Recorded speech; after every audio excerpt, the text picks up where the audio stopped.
할렐루야. 이 새벽에 주의 은혜가 여러분 삶에 넘쳐나기를 원합니다.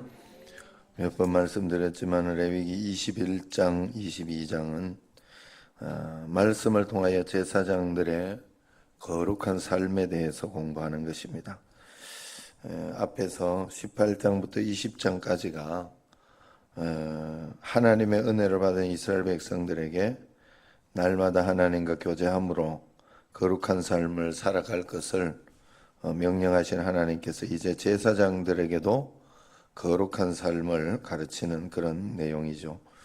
이는 생활 속에서도 거룩함을 지켜야 한다는 말씀으로 지금의 우리들에게 적용하자면 교회 모여서 예배 드릴 때의 거룩함 외에 세상에서 살아가는 중에서도 성도로서의 거룩함을 잃지 말아야 한다 하는 그런 뜻이 들어 있습니다.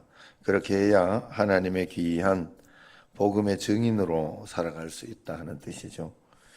21장을 정리해 보면 1절에서 9절까지는 제사장에 대해서 이야기를 하고 있어요. 제사장이 해야 할 일에 대해서 10절에서 15절까지를 이렇게 보면 대제사장에 대한 말씀을 하고 있습니다. 이들의 장례 또 이들이 결혼에 대해서는 어떤 몸가짐을 가져야 하는지 또 왜 그래야 하는지를 말씀하심으로 하나님 앞에서 거룩함을 잃지 않도록 그렇게 가르치셨죠. 이 제사장에게 주시는 말씀이 우리에게 특별한 의미를 가지는 것은 제사장이 예수 그리스도를 예표하는 그림자 역할을 하기 때문에 그래요. 제사장이나 제사에 관한 구약 성경의 모든 말씀은 완전한 제사장이신 예수 그리스도와 관련이 있습니다. 오늘 말씀도 보면 하나님을 가까이 하는 자들에게 흠이 있어서는 안 된다 하는 말씀을 하고 있죠. 이것은 우리가 흠이 없고 점이 없다는 뜻이 아니라 흠 없고 점 없으신 온전한 그리스도로 오실 예수 그리스도를 예표하는 그런 내용이에요. 제사장이나 제사에 관한 구약 성경의 모든 말씀은 완전한 제사장이신 예수 그리스도와 관련이 있다. 그렇게 보면 되는 거죠. 오늘 말씀에 이제 신체가 불완전한 사람 17절 한번 같이 읽어봅시다. 아론에게 말하여 이르라. 누구든지 너의 자손 중 대대로 육체에 흠이 있는 자는 그 하나님의 음식을 드리려고 가까이 오지 못할 것이니라. 이렇게 어디 다리가 불편하거나 몸이 건강이 좋지 않거나 질병이 있거나 이러면 하나님의 일을 못한다 그런 뜻이에요. 그것은 신체가 불안정한 제사장으로 하나님께 나아가 식물을 드리지 못하게 하나님께서 하심으로 예수 그리스도의 온전하지 못하면 하나님께 예물을 드릴 수 없다.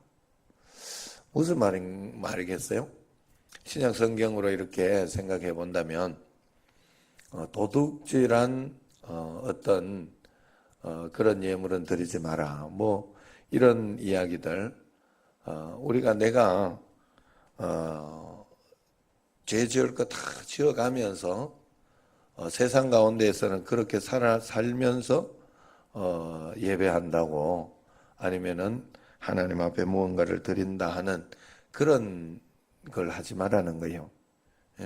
그러니까 제가 매일 새벽에 나와서 하나님 앞에서 회개하고 하나님 앞에 회개하는 기도를 하면서 이렇게 예배를 드리는 이유가 거기에 있겠죠.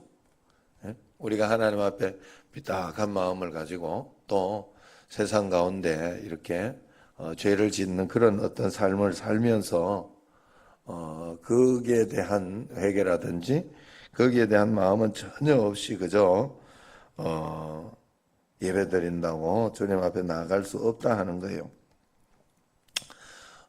그러나 더 온전한 말씀은 뭔가 하면 우리가 신체가 부자유하다고 예물을 드릴 수 없고 예배를 드릴 수 없으면 안 되는 거잖아요.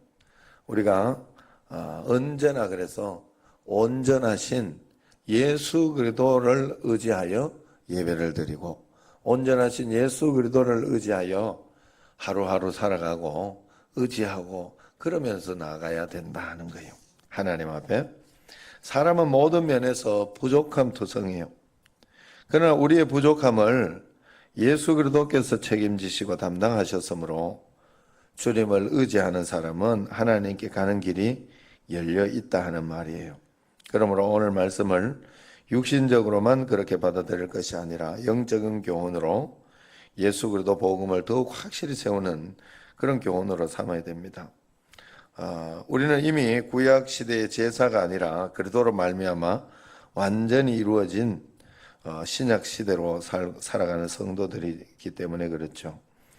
그러므로 우리가 그리스도로 만족하고 그리스도가 내 삶에 세워지도록 그 말씀에 순종하고자 해야 합니다.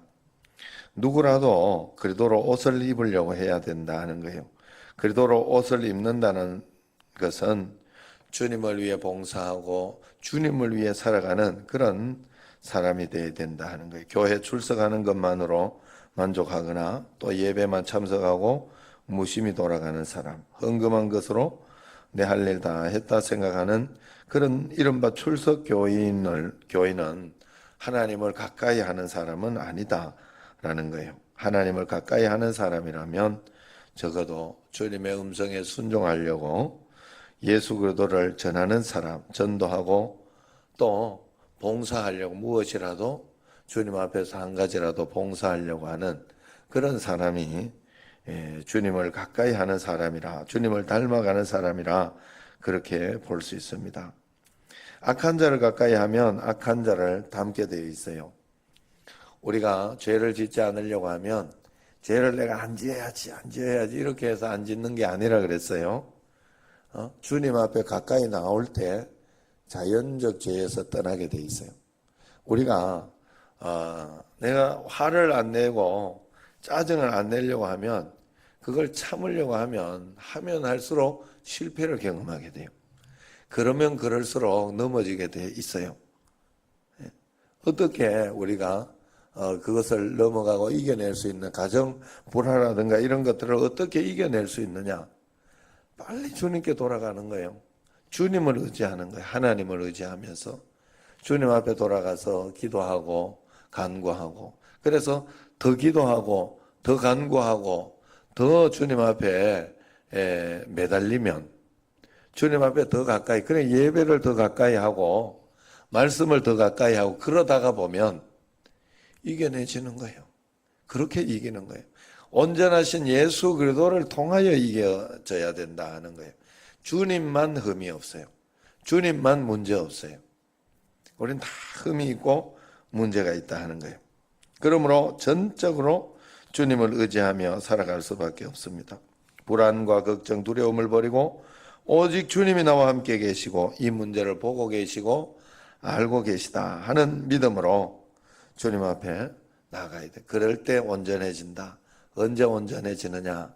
우리가 살면 늘 불안하고 걱정하고 답답한 일밖에 없어요. 그냥 이 문제 해결하면 또 저 문제 저 문제 해결하면 또 다른 문제가 생깁니다. 그런 문제들이 생길 때마다 그걸 다 내가 불안해하고 걱정할 수 없잖아요. 아니 내가 기도할 수 있는데 내가 왜 이렇게 걱정하고 있지? 이 생각을 하는 순간 주님을 의지하는 거예요. 그래서 그 생각만 하고 의지만 하고 끝나면 안 되겠죠. 기도하러 탁 와서 매달리고 기도하면 온전하게 되는 거예요. 그때 흠이 없게 되는 거예요.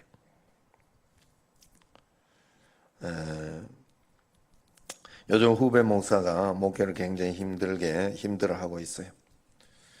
그 후배 목사가 하나님 말씀대로 한 걸음 한 걸음 가보려고 그렇게 하고 있습니다. 저도 응원하고 기도하고 있는데 일반적으로 이렇게 보면 그저 포기하고 그냥 그렇게 하면 되는 건데 저는 그렇게 이야기를 하지 않았어요. 하나님께서 포기하라면 포기하면 된다. 그러나 마음에 하나님 말씀에 기도하는 가운데 그게 아니라면 그 말씀 붙잡고 끝까지 하나님 말씀대로 최선을 다해봐라. 그렇게 이야기를 해요. 우리에게 중요한 것은 내 음성, 내 생각이 아니에요. 하나님의 음성, 하나님의 말씀이에요. 하나님 말씀 잘못 들으면 어떻게 해요? 늘 그런 이야기를 해요. 걱정하지 마라 그랬죠. 지금까지도 안 들어놓고 뭐 그래 잘 들으려고 그래. 그냥 가장 하나님 말씀이라고 생각하는 것에 최선을 다하면 돼요. 지금 내가 하고 있는 것이 그러니까 매번 사실 신경질 나고 짜증 나고 뭐 이런 일이 있어도 거기에서 내가 하나님 말씀 붙잡으려고 그러려고 하다 보면 신경질 냈더라도 신경질 내는 주의 뜻은 아니잖아요. 성내는 것이 하나님의 의를 분명히 이루지 못한다 그랬어요. 그렇기 때문에 그랬더라도 그 다음에 회개하고 다시 회개할 수 있다는 거예요. 그러다가 보면 이겨내게 돼 있어요. 참 신기한 건 그러다 보면 승리하는 삶을 살게 돼 있더라. 예.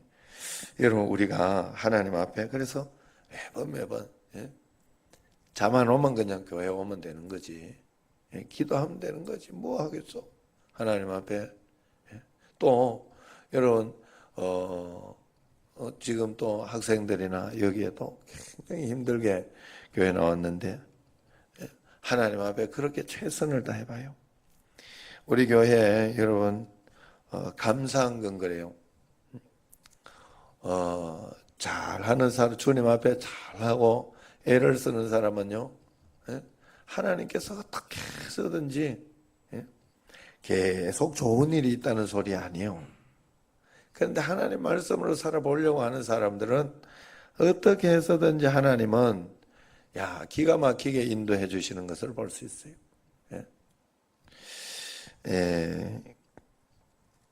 감사일기나 이런 데 보면 예전에 내가 어땠던가 예전에 내 가정이 어땠던가 하는 그런 것을 이야기해요. 지금의 가정, 지금의 삶은 하나님께서 이렇게 하나님이 평안하게 평탄하게 해주셨다 하는 것을 감사하다 하며 적는 것을 이렇게 봤어요.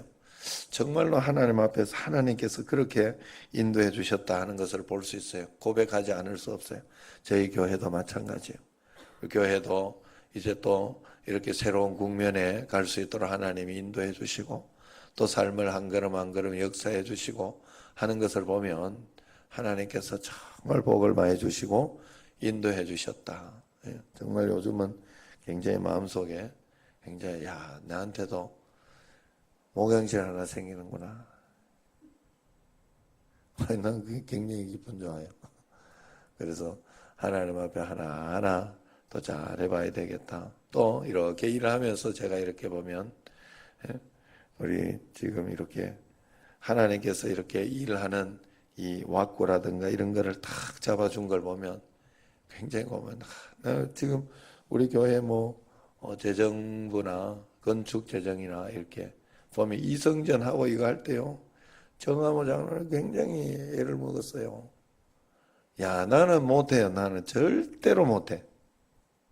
그거 이렇게 거기에 대한 걸 모르면 법적인 거라든가 이런 것을 해보지 않은 그거 진짜 지금 생각해 보면 그때 당회에서 이렇게 누구를 하면 좋겠냐 우리가 해가지고 결정해서 한 건데 어떻게 당회에서 그렇게 지혜롭게 잘 했을까 하는 그런 생각이 지금도 생각해보면 신기하다.